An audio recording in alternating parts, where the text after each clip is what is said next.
하소서.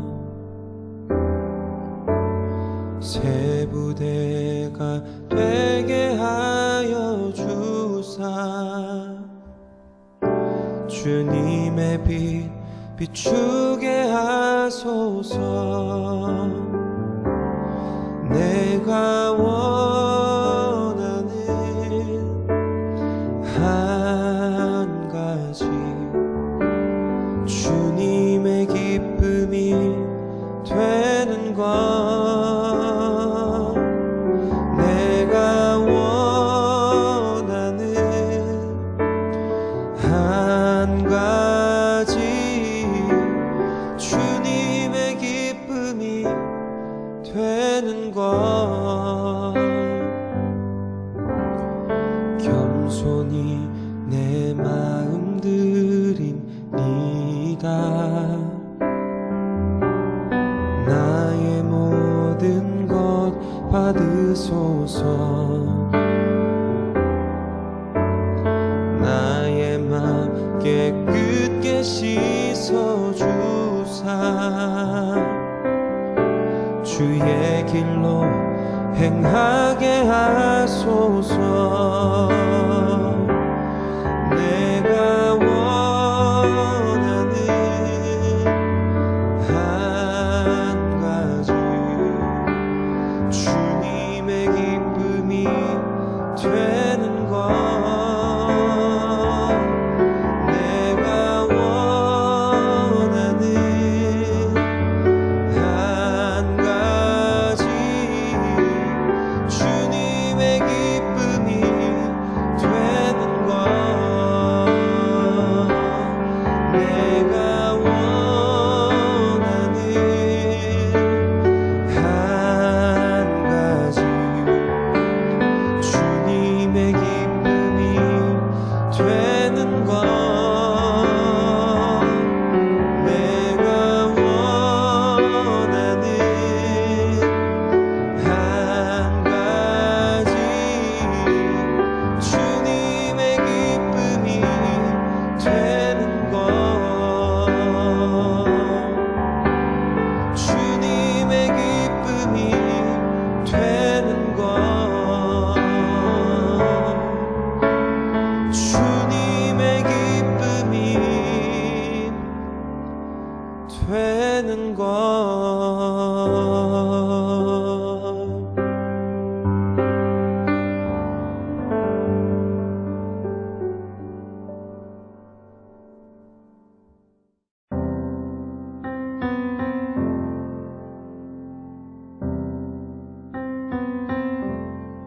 예수로 나의 구주 삼고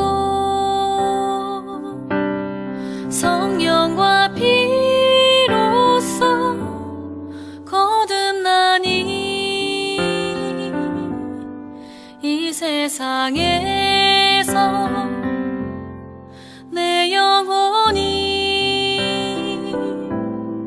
하늘의 영광 누리도다. 온전히 주께 맡긴 내 영 사랑의 음성을 듣는 중에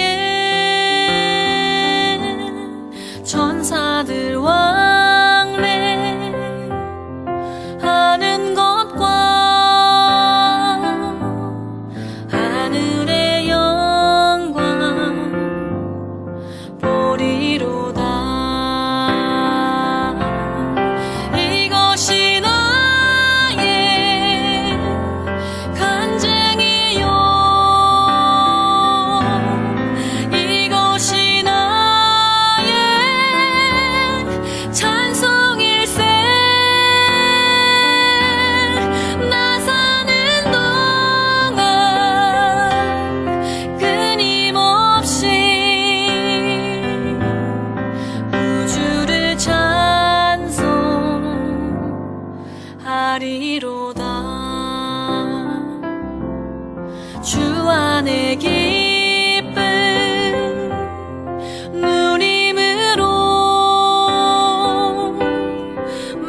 오늘의 말씀은 신명기 21장 15절부터 23절까지 말씀입니다. 어떤 사람이 두 아내를 두었는데 하나는 사랑을 받고 하나는 미움을 받다가 그 사랑을 받는 자와 미움을 받는 자가 둘 다 아들을 낳았다 하자. 그 미움을 받는 자의 아들이 장자이면 자기의 소유를 그의 아들들에게 기업으로 나누는 날에 그 사랑을 받는 자의 아들을 장자로 삼아 참 장자 곧 미움을 받는 자의 아들보다 앞세우지 말고 반드시 그 미움을 받는 자의 아들을 장자로 인정하여 자기의 소유에서 그에게는 두 몫을 줄 것이니 그는 자기의 기력의 시작이라 장자의 권리가 그에게 있음이니라. 사람에게 완악하고 패역한 아들이 있어 그의 아버지의 말이나 그의 어머니의 말을 순종하지 아니하고 부모가 징계하여도 순종하지 아니하거든 그의 부모가 그를 끌고 성문에 이르러 그 성읍 장로들에게 나아가서 그 성읍 장로들에게 말하기를 우리의 이 자식은 완악하고 패역하여 우리 말을 듣지 아니하고 방탕하며 술에 잠긴 자라 하면 그 성읍의 모든 사람들이 그를 돌로 쳐 죽일지니 이같이 내가 너희 중에서 악을 제하라. 그리하면 온 이스라엘이 듣고 두려워하리라. 사람이 만일 죽을 죄를 범함으로 내가 그를 죽여 나무 위에 달거든 그 시체를 나무 위에 밤새도록 두지 말고 그날에 장사하여 내 하나님 여호와께서 내게 기업으로 주시는 땅을 더럽히지 말라. 나무에 달린 자는 하나님께 저주를 받았음이니라. 아멘. 오늘도 619 온전함 기도에 참여하는 한 분 한 분을 주님의 이름으로 축복합니다. 오늘의 본문의 내용은 크게 세 부분으로 나누어 볼 수 있겠습니다. 첫째 15에서 17절은 상속법 중에서 장자권에 대한 조항, 그리고 둘째 18절에서 21절은 부모의 말도 듣지 않는 패역한 아들의 처형에 대한 조항, 그리고 마지막 22에서 23절은 처형당한 시체의 처리에 대한 조항입니다. 첫 부분인 상속법의 요지는 아버지가 아들에게 유산을 물려줄 때 자신의 마음대로 자신이 더 좋아하는 아들에게 장자권을 주지 말고 태어난 순서대로 하라는 것입니다. 남성 중심의 사회 구조였던 고대 근동에서 첫 아들, 즉 장자는 아버지께서 너무 연로해서 가장의 역할을 수행하기 어렵거나 돌아가시게 되면 가장으로서 집안의 중요한 권한과 책임을 물려받도록 되어 있었습니다. 그래서 장자에게는 유산도 다른 아들의 2배를 물려주도록 되어 있었습니다. 그런데 아내가 둘이 있을 경우에 자신이 더 사랑하는 아내가 낳은 아들, 즉 내가 더 좋아하고 마음이 가는 아들이 누구인지에 따라서가 아니라 먼저 태어난 아들을 그대로 장자로 인정하고 상속법상의 장자권을 인정하고 지켜주라는 규례입니다. 어떻게 두 아내를 줄 수 있는지, 또 이러한 남성 중심, 또 장자 중심의 문화를 어떻게 이해해야 할지 의문이 들 수 있지만 이 규례에서의 중요한 강조점은 아무리 아버지에게 가정과 자녀에 대한 막대한 권한이 주어졌다 할지라도 자녀들에 대해서 상속과 장자권의 인정에 대해서는 자신의 마음대로 하지 말고 정해진 원칙대로 행하라는 것입니다. 즉 자녀들을 대함에 있어서 부모가 마음대로 할 수 없는 영역에 대해서 말씀하는 것입니다. 두 번째 패역한 자녀에 대한 조항은 부모의 말도 듣지 않고 부모의 징계에도 순종하지 않고 방탕하여 술에 취해 사는 통제불능의 아들은 부모가 그 성읍의 장로들에게 고발하여 성읍의 모든 사람들이 그 아들을 돌로 쳐서 죽이라는 내용입니다. 아무리 자녀가 말을 안 듣고 못되게 군다 해도 아마 자녀를 실제로 고발해서 돌로 쳐서 죽임을 당하게 하는 부모는 거의 없지 않았을까 생각이 됩니다. 그렇다면 실제로 실행될 가능성이 매우 낮아 보이는 이 규례를 율법에 명시해 주신 이유는 무엇이었을까요? 이스라엘 백성들이 모세오경, 특히 이 신명기 21장을 읽을 때마다 율법의 이 무서운 처벌 조항이 그들의 귀에 들릴 때마다 자녀들은 경각심을 갖고 부모를 존중하며 부모의 말을 순종하고 부모의 징계에 순종하여 바르게 훈육되도록 하시기 위함이 아니었을까 생각이 됩니다. 즉 자녀들로 하여금 자신의 마음대로 고집을 부리며 방탕하게 살지 않도록 하기 위해 부모의 말씀을 업신여기지 말고 잘 순종하라고 말씀하는 것입니다. 이 두 가지 조항을 합해보면 가정 안에서 부모가 자녀를 대함에 있어서 또 자녀가 부모를 대함에 있어서 자신의 마음대로 임의로 아무렇게나 대하지 말고 공평과 법도대로 마땅한 도리대로 행하도록 하신 것입니다. 우리의 가정생활도 한번 잠시 돌아보면 좋겠습니다. 부모와 자녀와의 관계에서 또는 부부간의 관계에서 내가 행해야 할 마땅한 도리를 지키면서 한 명 한 명을 존중하고 사랑하고 있나요? 혹시 다른 사람에게는 예의를 잘 갖추고 존중해주고 친절로 대하려 노력하지만 정작 나에게 가장 편한 존재인 가족들에게는 아무렇게나 내 마음 가는 대로 함부로 대하고 있지는 않나요? 가장 가까운 가족들을 대함에 있어서 상대의 마음과 심정과 입장을 내 기분보다 먼저 헤아리고 서로를 먼저 배려하고 격려하며 세워주려 할 때 그 가정 안에는 하나님께서 주시는 참된 행복과 이 어두운 세상을 밝게 비칠 강력한 영향력이 가득 채워지리라 믿습니다.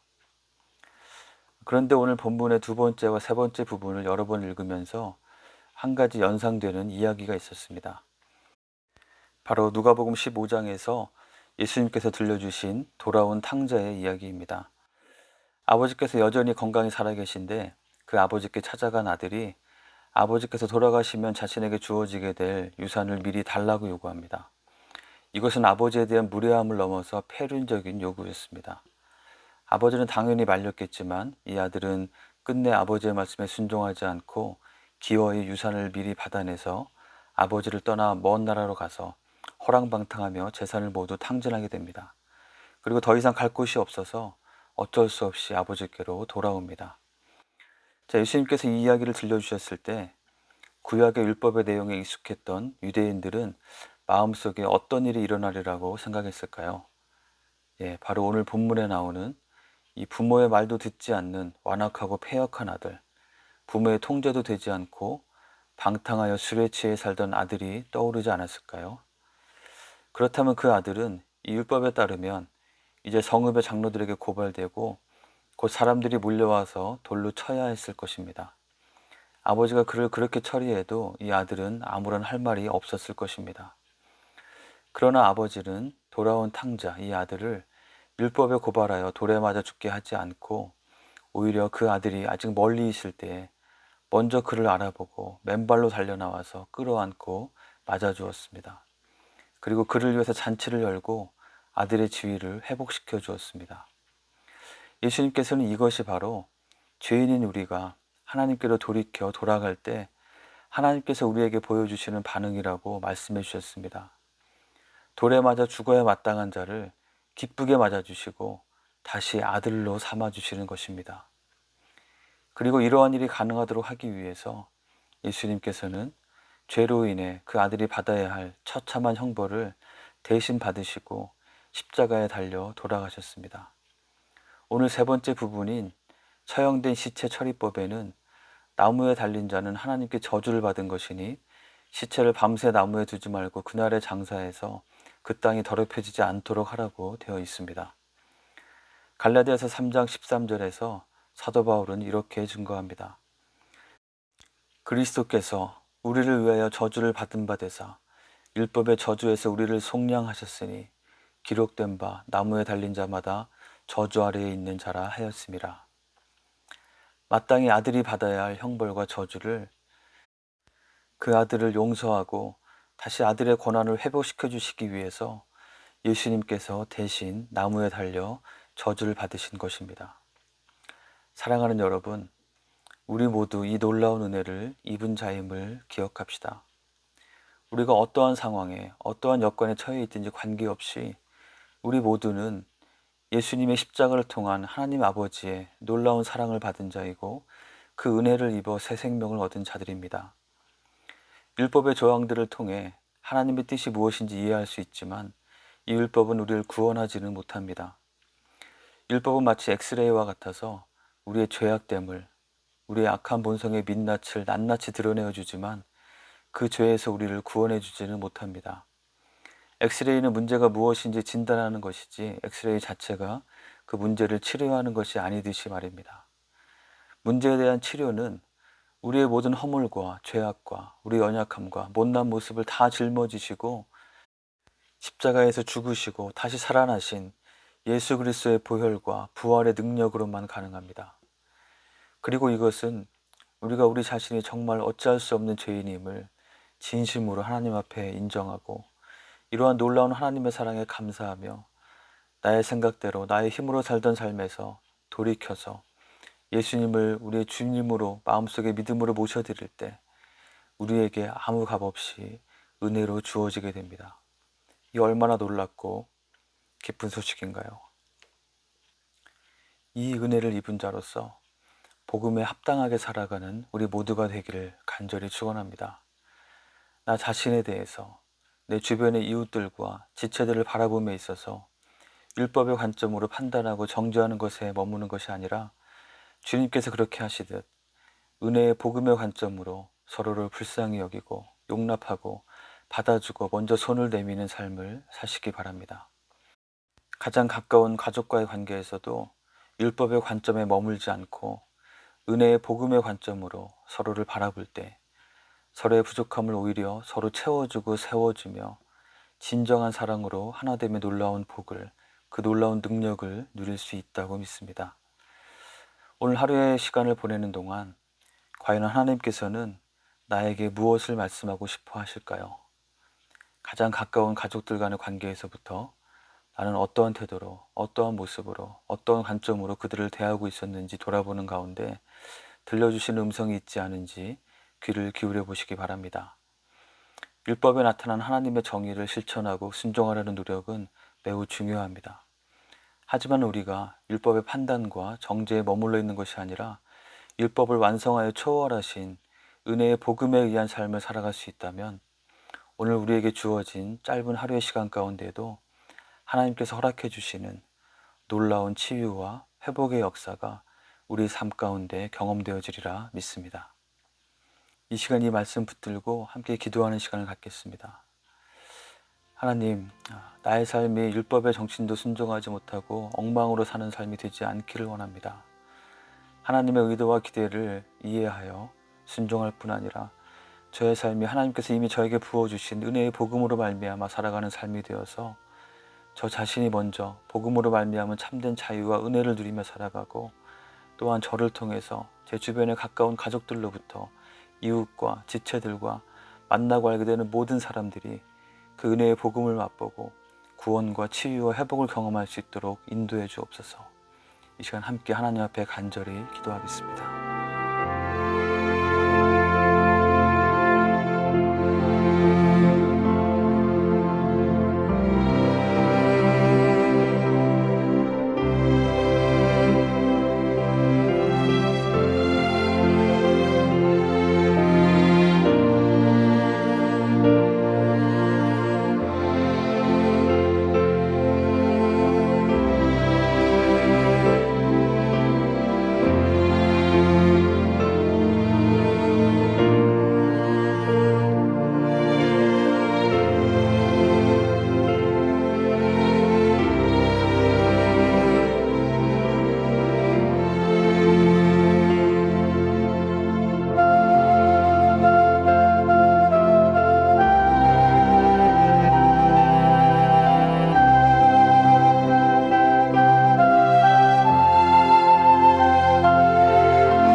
두 번째로 코로나19 사태를 위해서 기도하겠습니다. 고통 중에 있는 환자와 가족들, 그리고 재정적 어려움에 있는 분들, 또 이 사태로 인해서 최전선에서 헌신적으로 사명을 감당하고 있는 의료진들, 하나님께서 기억해 주시고 위로하시고 힘주시도록 기도합시다. 이번 주 금요일 오후 5시부터 NC 재오픈 2단계로 들어간다는 주지사의 발표가 어제 있었습니다. 단계적으로 오픈해가는 과정이 안전하게 안정적으로 잘 진행되어 가도록 우리가 불필요한 두려움이나 어리석은 부주의함이 아니라 지혜롭게 이 과정을 잘 대처해가는 우리 모두가 될 수 있도록 함께 기도합시다.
마지막으로 우리 교회 공동체를 위해서 기도하겠습니다. 코로나19 사태가 우리 삶의 모든 영역에 생각보다 큰 영향을 미치고 있고 그에 따른 많은 변화가 있게 될 것입니다.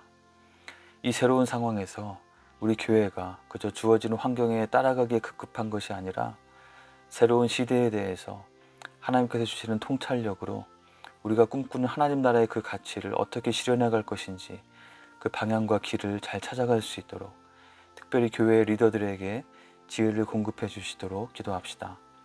담임 목사님과 교역자들, 집사님들, 목자들 그리고 기억나는 리더들을 위해서 그들이 이 시기 가운데 영적으로 더욱 충만하도록 함께 기도하겠습니다.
하늘에 계신 우리 아버지여, 이름이 거룩히 여김을 받으시오며 나라가 임하옵시며 뜻이 하늘에서 이루어진 것 같이 땅에서도 이루어지이다. 오늘날 우리에게 일용할 양식을 주시옵고 우리가 우리에게 죄 지은 자를 사하여 준 것 같이 우리의 죄를 사하여 주시옵고 우리를 시험에 들게 하지 마시옵고 다만 악에서 구하시옵소서. 나라와 권세와 영광이 아버지께 영원히 있사옵나이다. 아멘.